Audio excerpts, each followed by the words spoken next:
This is Frank Islam, Chairman and CEO of FI Investment Group and your host of Washington Calling, where we interview leading voices from business and politics that impact you, the viewer. Today we are honored to have a very distinguished guest, and he is Mr. Shiv Shankar Menon. He's an Indian diplomat who served as India's Foreign Secretary as well as National Security Advisor. Prior to that, he was Indian High Commissioner to Pakistan, Sri Lanka, and Ambassador to China and Israel. Thank you, Mr. Menon, for coming to our show, and welcome to our show. Thank you for all you're doing and you have done to make a profound difference in people's lives. Thank you for having me. It's good of you to ask me. Thank you, Mr. Menon.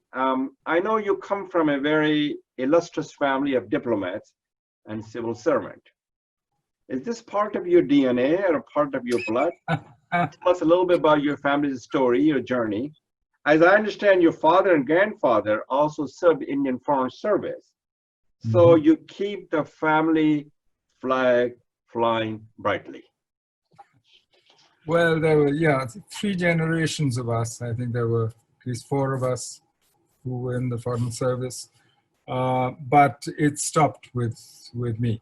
And my son, when he asked me, do you think I should join the Foreign Service? I said, you should do what suits you, what you enjoy. And frankly, I think he enjoyed math much more than diplomacy. So that's where he went. I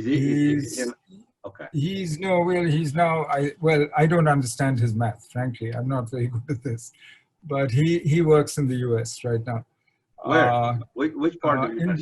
Outside DC, actually. DC, can you connect me with him? And he probably knows who I am. I will after this. But so, in fact, I actually told him not to. My own advice was, because I said, this is not a family business, diplomacy. And what each of us has had to do, what my grandfather did, what my father did, what I did, completely different from what the other one did, because the world has changed so much. And now when I look at the state of the world around us, I'm glad I suggested that to him. You did the right thing. And your son works for an IT company, correct? No, he works for Standard & Poor's. Oh, I know where it is. S&P, right. Yeah. Oh, we live in Potomac, Maryland, which is not too far from the... That's not too far. Yeah, and it's one of the largest complex in the United States that we live. So thank you very much. Let me change the conversation and ask you that you have been India's Foreign Secretary as well as National Secretary Advisor under Prime Minister Manmohan Singh, who I admired so much. How do you see India's global standing today? Has the landscape changed better or worse since you were the secretary? And also, can you reflect on current India's foreign affairs strategy, including the current economic crisis that they're in? And India needs to change its attention to the economy to create jobs, build prosperity, and that's not what's happening under the current government. Is that what you think, Mr. Menon? Well, my own approach is that yes, the world has changed very fundamentally, and every time the world around us has shifted, basically, we have had to adjust our foreign policy. In 1989, the Cold War ended. Pretty soon, the Soviet Union collapsed. We revised most of our foreign policy, actually, and started changing the way we dealt with the world. Once the globalization decade started, we started transforming our relationship with the US. And this was done by all political parties in India and in the US. It was done, it was bipartisan in the US. Support. You're absolutely and right. In India as well. This wasn't just one party or the other. I mean, Narasimha Rao might have started it, but Vajpayee saw it through, and Manmohan Singh did the civil nuclear, and so you know the story. So for me, when the environment changes, you need to adjust what you're doing. And we have done that successfully at each stage. This time, we're in a real phase transformation. We are hit by a triple whammy. I mean, if you look at the world economy has crashed, you have COVID, you have a huge health crisis, but you also have a fundamental shift in the balance of power, which has been going on for the last few years. where you see a potential challenger to US primacy in China, and you see this growing competition, contention between China and the US. All this requires a very different Indian response from what we used to do. In, I say, my time, I mean, it's really actually, as you said, Dr. Manmohan Singh's time, in Mr. Vajpayee's time. And that is where I think it's hard to do, because we're between orders. Today, if you look at the world, we were in a unipolar world. Today, we're in a world where the world economy is multipolar.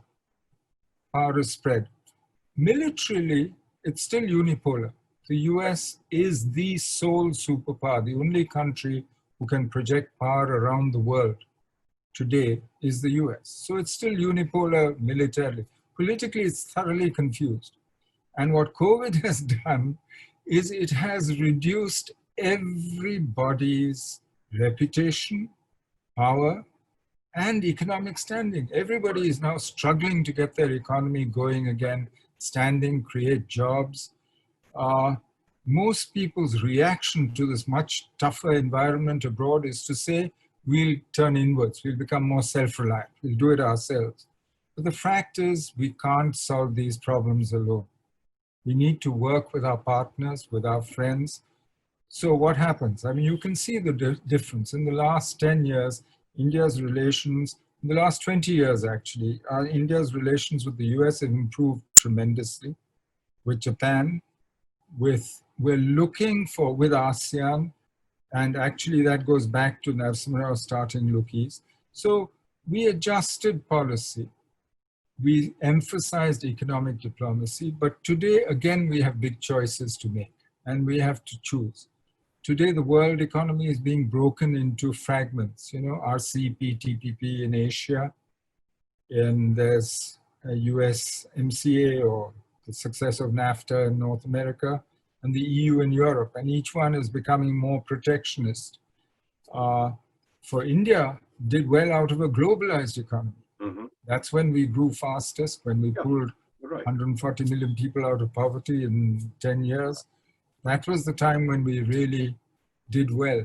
So for us, we don't want a fragmented, broken down world, which is growing much more slowly. It's much harder for us to develop, transform. So we will adjust, and I think we will, but we are still in the process of deciding. So it's, you know, and that is what worries me when we walk away from RCEP and when we start raising customs duties for 4 years running. And when we, you know, it's one thing to say self-reliance while you engage with the world. It's another thing to say self-reliance, I'm going to shut myself off. And you have both types of people in India today. Right. So let's see. Mr. Menon, you have been ambassador to both China and Pakistan, India's two principal adversaries now. How serious is the threat to India's security because of the Sino-Indian border dispute? Also, I want to ask you, do you see a brighter horizon in easing the tension between India and Pakistan? You know, I do think that what's happening on the India-China border is serious, because we've never been in this situation before, not for a very long time. We haven't had deaths for a very long time. Now we do. We've had firing in the last week. So while both sides are saying the right thing, the foreign ministers met in Moscow yesterday, and they said, both sides say they want disengagement, they want peace and tranquility. But until peace is actually assured on that border, it is, for me, the biggest issue that we need to be dealing with. And it's something that we need to worry about. And I think the Chinese should be worrying about it as well. But let's see, that's still an open question, where it will lead to. We've been through similar periods in the past, but in the past, we've always negotiated our way out of it. And both sides have actually either pulled back, or whoever has moved forward has moved back, etc. And we found ways out of it. Now, in the last few years, China's relationship with Pakistan has also become much tighter. Correct. With the China-Pakistan Economic Corridor, $62 billion pumped in. Also, China now has a presence in Pakistan-occupied Kashmir on what we consider Indian territory. So that actually now changes the nature of China's commitment.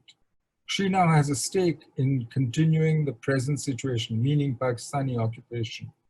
And that makes a big difference to it. So yes, the problems are linked, but it seems to me that the traditional Indian way of dealing with this is to try and address the issues directly bilaterally with each of these. Is to deal with those issues we can with Pakistan, to deal with those issues which we can with China, deal with them bilaterally, deal with them directly, and move on. I mean, don't cooperate where you can, compete where you must, and if you have impossible issues, find a way of managing them. Very well said. And that, frankly, is the way, for me, the way forward. If you listen carefully to what E.M. Jaishankar is saying, in many ways, what he's saying is still what previous governments used to say. Of course, each government wants to say, I'm new, I'm very different, I'm better.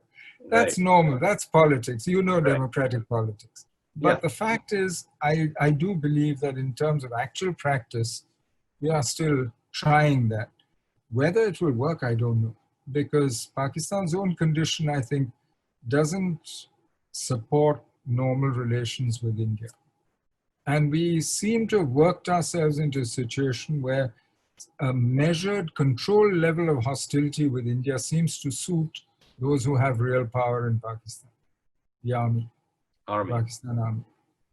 And if it suits them, then that's, but controlled. I mean, they don't want to lose, but they need enough to justify their control at home, etc. And that's where we seem to be. Right. I would hope there's an interest between India and Pakistan because they're border. They basically live together. They're the same people. Before the partition, they used to be part of India. They have to find a common ground and stand on their ground to work together because they all have shared goals and shared responsibility. You see, I was lucky. I was sent to Pakistan by Mr. Vajpayee when, in what were probably the best years we've had in many years. I was there from 2003 to 2006 when, you know, in December 2004, I remember 18,000 Pakistani school children came to India for the winter, stayed with Indian families, went home. You know, you open travel, you open trade, and we started the bus, Muzaffarabad, you know. So you don't have to convince me of the virtues of this. And I do think that, you know, we need to work at least to show the Pakistani people the benefits of peace. That is very well said. Because I mean, I like the way we're not enemies with the Pakistan people. We don't have a problem with them. We don't have a problem with Pakistani business. And Pakistani business is ready to do business. And they should. Everyone. And they should. And we should too. Even civilian politicians, it's only some maybe who have opinions which are maybe very retrograde. But for most of them, for me, therefore, it's important that we segment policy, that we actually deal with people depending on, you know, whether there is a real problem there or not. But we shouldn't just lump our problem with the Pakistan Army or the ISI on all Pakistanis. That doesn't make sense to me. Well, but the current government seems to be geared, motivated by having not the conversation, but having the fight, because that's how they get the vote, unfortunately. Well, that's when I say that it seems to suit those who have power. That's a very have some level of hostility, and that's unfortunate, but sadly true.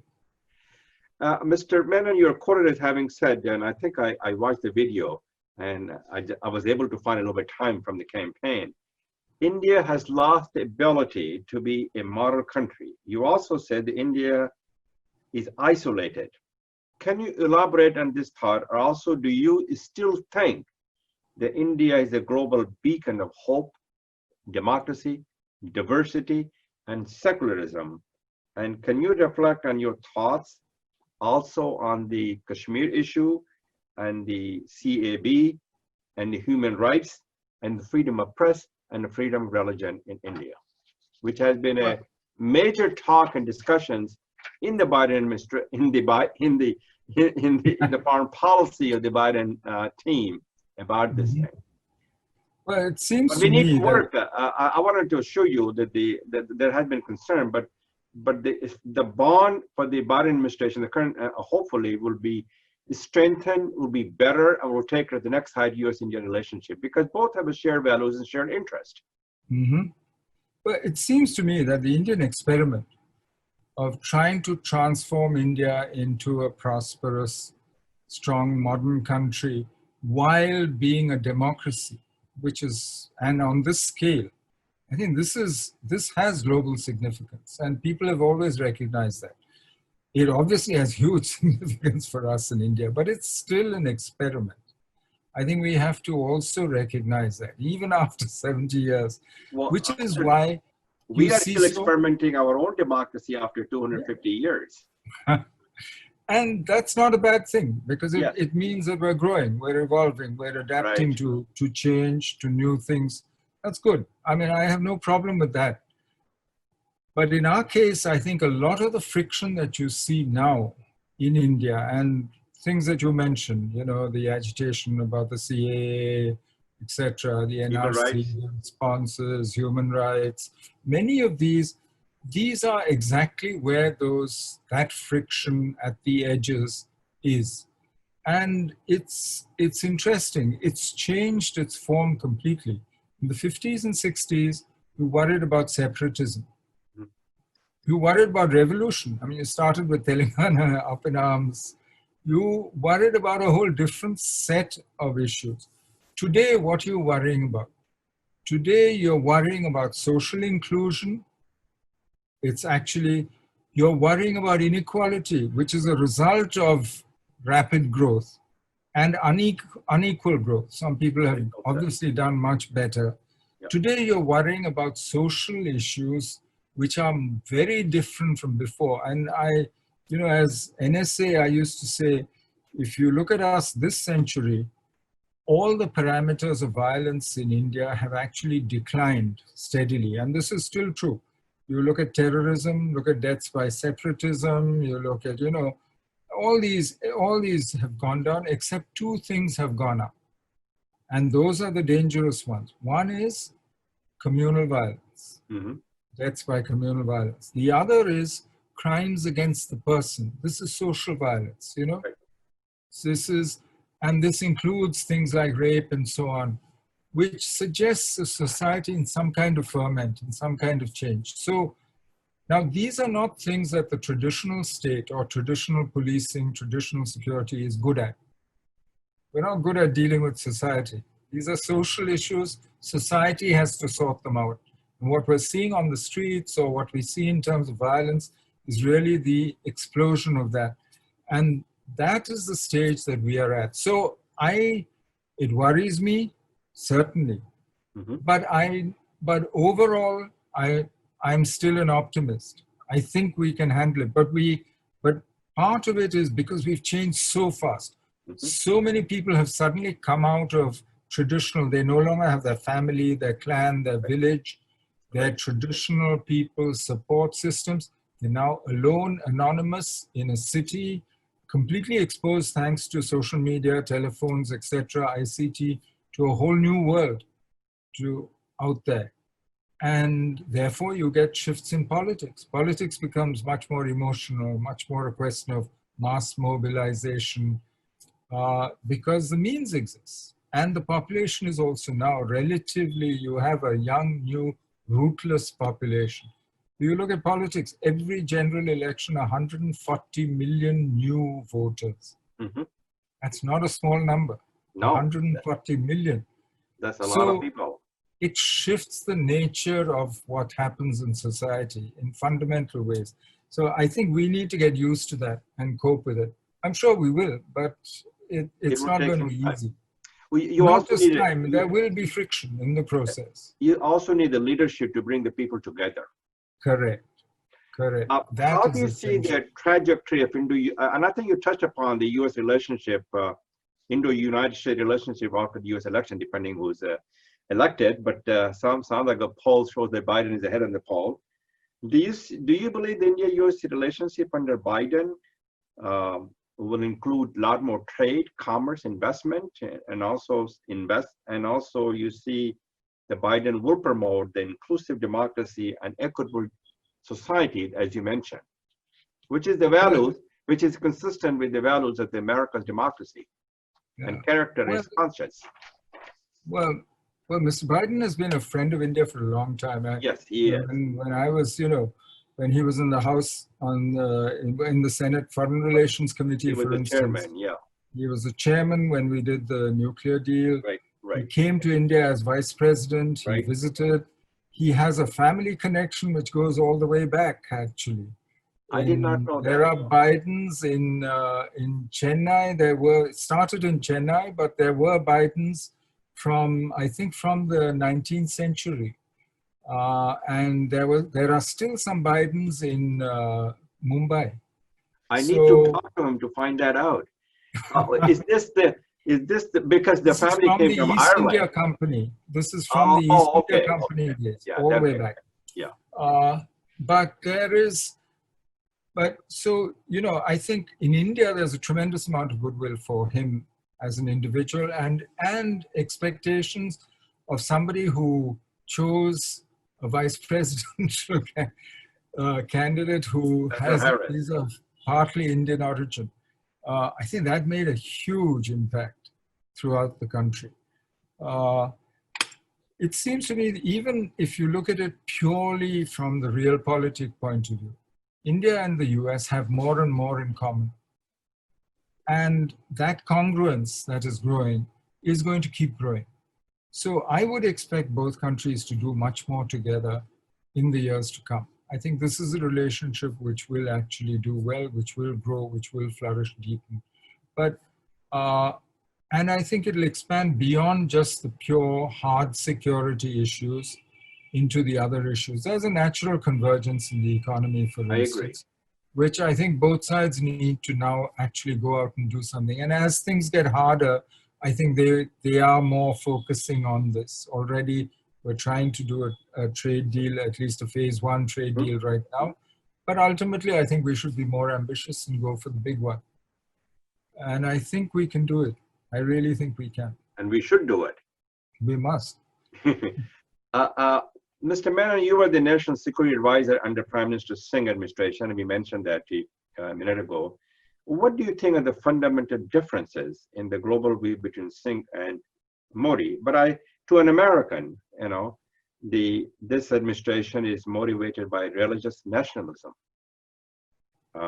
and being polarized and divisive and preaching fear, not hope. At least that's the impression that the Washington Post and the New York Times has. Mm-hmm. We need to bring the people together and to find and to pursue the common good. I can't speak for the Modi administration or about the Modi administration. I haven't worked with him, or I don't know him closely.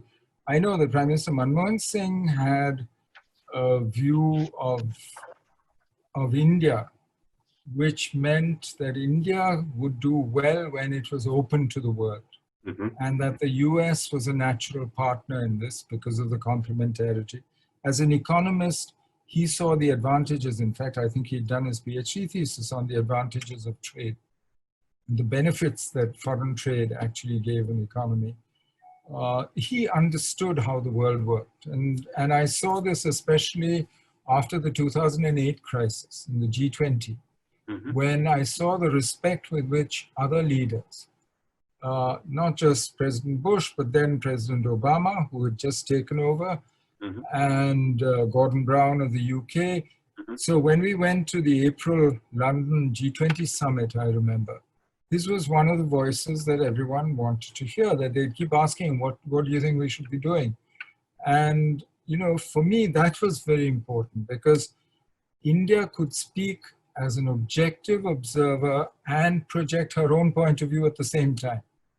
And I think that is important. Unless you are part at that level, unless you are part of the formation of ideas, you become an object of other people's policy. And the whole point of transforming India, of foreign policy is not to be the object, but actually to be the one who's the subject. I mean, you're taken off the menu. And, so I think that's the key. And that idea of building India's autonomy and role in the world, I think that's an idea which I think we need to stick to, even in hard times like today. Mm-hmm. And we shouldn't forget the basics. We need to keep our eye on the ball rather than, getting distracted by sideshows and other things. So, but as I said, I can't speak for this government. I don't know how they work, how differently. But for me, that was an education to watch how, you would say, oh, but that's very professorial. Yes, but the world is run by ideas ultimately. I agree. And the ideals. Very important. I wanted to, before I close the conversation, I know you have been very much involved with the Indian diaspora. What do you think the Indian diaspora can do to help India achieve its fullest potential in furthering India's interest in the United States? I mean, there could be a vital resource in healthcare, in innovations, entrepreneurship, philanthropy, education, and skills development, and also, creating new company and creating new jobs. How do you motivate the people who are watching for them to be involved, to be engaged with India, to help India to achieve its fullest potential? You actually took the words from my mouth, because I've been telling all my friends that what we need for India and the US together is to actually be working on things like doing another green revolution, or at least changing the way we handle our farm produce, bring it to market, and basically modernize agriculture again. Very One well more. Education. This is something where we have so much in common. Yes. And where we can actually do so. And and there's a whole host of things, science and technology, etc. For me, the perfect bridge is the community, is the diaspora. People engagement. Yeah, the first time I went to the US in 1962, there were about 12,000 Indians. That's it. A lot more now. Yeah, 4 million we're talking now. Right. So this is a huge resource for both countries. I think it's also good for the diaspora to actually form that kind of bridge and to encourage that kind of interaction between India and the US, because it has for foreign policy, it has immediate impact, obviously. I mean, it's a force multiplier for both countries. But it's more than that. It also provides a bridge for other people like you. Don't forget where we all came from. Most of us are what? 2 generations, 1 generation away from a village. Right. And I think we owe it to the others. So, what advice? I would appeal to the community. That's what I wanted to ask.